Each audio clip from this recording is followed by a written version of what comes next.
Excuse me, sir. This is the last time I warn you. I will not listen to this. আচরণবিধি লঙ্ঘন করলে এটা না, সব জায়গায় হচ্ছে, সব জায়গায় সব হচ্ছে। জায়গায় হচ্ছে আরে বড় সব জায়গায় হচ্ছে। সব জায়গায় হচ্ছে। আপনি পারলে থামাই দেন। আজকে আমি ভদ্রতা করে থামাইছি। নেক্সট টাইম কিন্তু আপনাদেরকে বুড়ো আঙ্গুল দেখায় আপনারা কিছু করতে পারেন না। এইরকম দেখাই আপনাদের। খোঁজ নেন। প্রশাসনে বসে আছেন, খোঁজ নেন। আমরা অভিযোগ কিছু বললাম বুড়ো আঙ্গুল দেখায় বসে।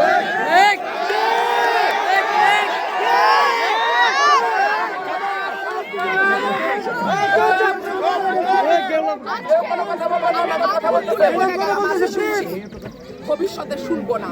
আর আমার এই আমি যদি না বলি এখান থেকে বাইরে হতে পারবেন না স্যার, মাথায় রাখেন। শেখ হাসিনার সময় আপনারা যাদের কথা এখন চলতেছেন তারা কানে ধইরা খাটের নিচে থাকতো স্যার। আমি রুমিন ফারহানা, কোনো দল লাগে না আমার।